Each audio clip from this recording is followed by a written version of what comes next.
हे मनोज जरांगे यांची स्वतंत्र मराठा मंत्रालय, कुणबी मंत्रालय स्थापन करण्याची मागणी म्हणजे हास्यास्पद मागणी आहे. अरे महाराष्ट्र अस्तित्वात आला तेव्हापासून महाराष्ट्राच्या सातबाऱ्यावर तुमचं नाव तुम्ही कोरलं, अख्ख्या महाराष्ट्राच्या तुमची जहागिरी समजली.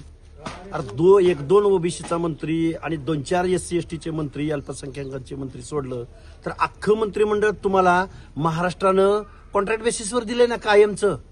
आणि तुम्हाला आत्ता काय स्वतंत्र मंत्रिमंडळ स्थापन करण्याची गरज वाटली?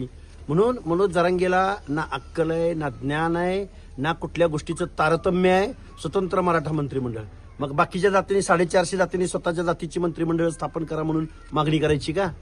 निव्वळ महाराष्ट्रामध्ये अस्वस्थता निर्माण करणं, मुख्यमंत्र्याला मुख्यमंत्री पदाच्या खुर्चीवरनं खाली खेचणं आणि कुणाचा तरी पॉलिटिकल स्कोअर सेट करणं, यासाठी मनोज जरांगेंचं हे उपोषण आहे. प्रायव्हेटायझेशन केलंय सगळ्या लोकांचं आउटसोर्सिंगच्या माध्यमातून. आता शासनाकडे नोकऱ्या राहिल्या नाहीत.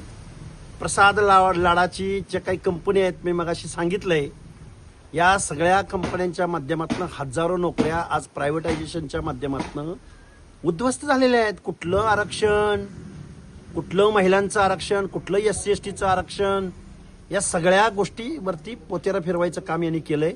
आणि म्हणे आमचं मंत्रिमंडळ वेगळं करा.